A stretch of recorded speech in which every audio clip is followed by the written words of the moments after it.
Hi hello ನಮಸ್ತೆ. ನಾನು ನಿಮ್ಮ ಲತಾ. ಇವತ್ತು ನಾನು ಬಹಳ ಸುಲಭ ರೀತಿಯಲ್ಲಿ ಆಲೂ ಪರೋಟನ ಹೇಗೆ ಮಾಡೋದು ಅಂತ ತೋರ್ಸಕ್ಕೆ ಬಂದಿದ್ದೀನಿ. ತುಂಬ ಅಂದರೆ ತುಂಬ ಮೃದುವಾಗಿರುತ್ತೆ, ಬಹಳ ರುಚಿಕರವಾಗೂ ಇರುತ್ತೆ. ಇದರಲ್ಲಿ ಸ್ಟಫಿಂಗ್ ಅಥವಾ ಮಸಾಲೆನ ಒಳಗಡೆ ತುಂಬಿಸೋದು ಬೇಡವೇ ಬೇಡ. ನೋಡಿ ಇಲ್ಲಿ ಎಷ್ಟು ಸ್ಮೂತ್ ಆಗಿದೆ ಅಲ್ವಾ.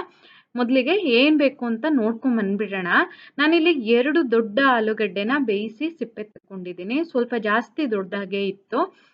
ಆಮೇಲೆ 1 ಚಮಚದಷ್ಟು ಶುಂಠಿ, 1 ಚಮಚದಷ್ಟು ಬೆಳ್ಳುಳ್ಳಿ.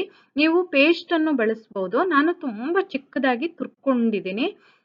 ಹಾಗೆ ಸ್ವಲ್ಪ ಕೊತ್ತಂಬರಿ ಸೊಪ್ಪು, ಸ್ವಲ್ಪ ಕರಿಬೇವಿನ ಸೊಪ್ಪು ಇಟ್ಕೊಂಡಿದ್ದೀನಿ. ಎರಡನ್ನೂ ತುಂಬ ಚಿಕ್ಕದಾಗಿ ಕತ್ತರಿಸ್ಕೊಂಡಿದ್ದೀನಿ.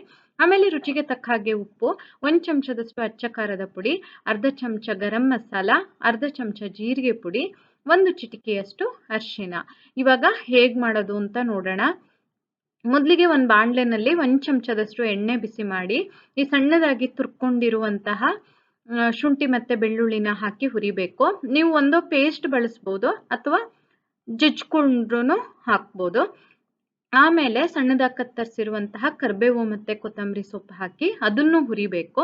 ಇದರಲ್ಲಿ ನಿಮ್ಮ ಹತ್ರ ಯಾವುದಾದ್ರೂ ಒಂದಿಲ್ಲ ಅಂದರೆ ಸ್ಕಿಪ್ ಮಾಡ್ಬೋದು, ಅಥವಾ ಬೆಳ್ಳುಳ್ಳಿ ಸ್ಕಿಪ್ ಮಾಡಿ ಕೊನೆಯಲ್ಲಿ ನಾನು ಮಸಾಲೆ ಪುಡಿಗಳು ಹಾಕೋಷ್ಟೊತ್ತಿಗೆ ಇಂಗ ಹಾಕ್ಬೋದು.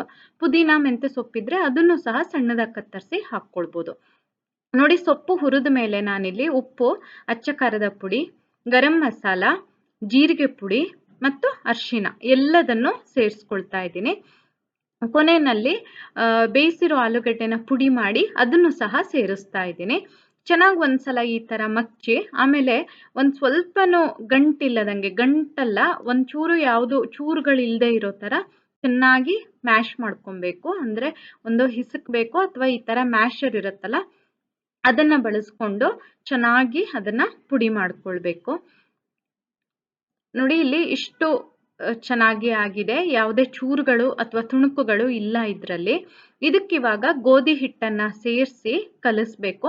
ನನಗೆ 2 ದೊಡ್ಡ ಆಲೂಗಡ್ಡೆಗೆ 1 ಕಪ್ಪು ಅಂದರೆ 240 ml ಇದು 1 ಕಪ್ಪು ಗೋಧಿ ಹಿಟ್ಟು ಹಾಕಿದ್ರೆ ಸರಿ ಆಯಿತು. ಆಲೂಗಡ್ಡೆದು ಎಷ್ಟು ಗಾತ್ರ ಇದೆ ಅನ್ನೋದನ್ನ ನೋಡಿಕೊಂಡು ಒಂದು ಸ್ವಲ್ಪ ಹೆಚ್ಚು ಕಡಿಮೆ ಆಗ್ಬೋದು. ಏನಂದರೆ ಚಪಾತಿ ಹಿಟ್ಟಿಗಿಂತ ಒಂದು ಸ್ವಲ್ಪ ಗಟ್ಟಿಯಾಗಿ ಹಿಟ್ಟನ್ನು ಕಲಿಸ್ಕೊಳ್ಬೇಕು. ಆಮೇಲೆ ಕಲಸಿ ಆದಮೇಲೆ ಒಂದು 2 ಚಮಚದಷ್ಟು ಎಣ್ಣೆ ಹಾಕಿ ಪುನಃ ಒಂದ್ಸಲ ಹಗುರವಾಗಿ ನಾದ್ಕೊಬೇಕು. ನಾನು ಆಗಲೇ ಹೇಳ್ದಂಗೆ 2 ದೊಡ್ಡ ಆಲೂಗಡ್ಡೆಗೆ 1 ಕಪ್ ಹಿಟ್ಟು ಹಾಕಿದೆ. ನೀರೇನು ಎಕ್ಸ್ಟ್ರಾ ಸೇರಿಸಲಿಲ್ಲ ನಾನು. ಒಂದು 15 ನಿಮಿಷ ಅದನ್ನು ಬದಿಗಿಟ್ಟು ನೆನೆಯೋಕ್ಕೆ ಬಿಟ್ಟು, ಅದಾದಮೇಲೆ 1 ನಿಂಬೆಹಣ್ಣಿನ ಗಾತ್ರದ ಉಂಡೆನ ತಗೊಂಡು ಚಪಾತಿನ ಲಟ್ಟಿಸ್ಬೇಕು. ಇದು ನೋಡಿ, ಮಸಾಲೆ ಎಲ್ಲ ಏನು ತುಂಬಿಸೋ ಅವಶ್ಯಕತೆ ಇಲ್ಲ. ತುಂಬ ಸುಲಭವಾಗಿ ಮಾಡ್ಬೋದು. ಯಾರು ಬೇಕಾದರೂ ಆಲೂ ಪರೋಟ ಮಾಡ್ಬೋದು. ಹರಿಯೋದು ಮುರಿಯೋದಂತೂ ಖಂಡಿತ ಆಗೋದೇ ಇಲ್ಲ. ರುಚಿಯಲ್ಲಿ ನಿಮ್ಗೆ ಏನಂತ ವ್ಯತ್ಯಾಸ ಗೊತ್ತೇ ಆಗೋದಿಲ್ಲ. ಸ್ಟಫ್ ಮಾಡಿಲ್ಲ ಅನ್ನೋದೊಂದು ಬಿಟ್ಟರೆ ಸೇಮ್ ರುಚಿನೇ ಇರುತ್ತೆ. ತೆಳುವಾಗಿ ಈ ಥರ ಲಟ್ಟಿಸ್ಕೊಂಡು ನೋಡಿ, ನಿಮ್ಗೇನಾದರೂ ಇನ್ನೂ ತುಂಬ ಚೆನ್ನಾಗಿ ರೌಂಡ್ ಶೇಪ್ ಬೇಕಂದರೆ ಈ ಥರ ಯಾವುದಾದ್ರೂ ಒಂದು ಬಟ್ಲು ಅಥವಾ ಒಂದು ಮುಚ್ಚಳ ತಗೊಂಡು ಈ ಥರ ಒತ್ತಿ ಕರೆಕ್ಟು ಶೇಪ್ ಕೂಡ ಬರ್ಸ್ಕೊಳ್ಬೋದು. ಇನ್ನು ಇದನ್ನು ನೀವು ಯಾವುದೇ ತವದಲ್ಲೂ ಕಾಯಿಸ್ಬೋದು. ನಾನು ಮೊದಲಿಗೆ ಹಾರ್ಡ್ ಆ್ಯನೋಡೈಸ್ಡ್ ಪ್ಯಾನಲ್ ಮಾಡಿರೋ ಒಂದು ಇದನ್ನು ಹಾಕಿದ್ದೆ ಫಸ್ಟಿಗೆ ವಿಡಿಯೋ ಸ್ಟಾರ್ಟ್ ಆಗುವಾಗ. ಇಲ್ಲಿ ಇವಾಗ ಕಬ್ಬಿಣದ ಹಂಚು ಅಥವಾ ಕ್ಯಾಸ್ಟ್ ಐರನ್ ತವದಲ್ಲಿ ಕಾಯಿಸಿ ತೋರಿಸ್ತಾ ಇದ್ದೀನಿ. ಎರಡರಲ್ಲೂ ಸುಲಭವಾಗಿ ಚೆನ್ನಾಗೇ ಆಗುತ್ತೆ. ನಿಮಗೆ ನಂಬೋದಕ್ಕಾಗಲ್ಲ, ಅಷ್ಟು ಮೃದುವಾಗಿ ತುಂಬ ಚೆನ್ನಾಗಿ ಬರುತ್ತೆ ಇದು. ಮೊಸರು, ಉಪ್ಪಿನಕಾಯಿ ಅಥವಾ ಯಾವುದೇ ಕರಿ ಜೊತೆ ಬಡಿಸ್ಬೋದು. ನೀವು ಟ್ರೈ ಮಾಡಿ ನೋಡಿ. ನಿಮ್ಗೆ ಈ ವಿಡಿಯೋ ಇಷ್ಟ ಆದಲ್ಲಿ ಲೈಕ್ ಮಾಡಿ, ಶೇರ್ ಮಾಡಿ, ಕಮೆಂಟ್ ಮಾಡಿ.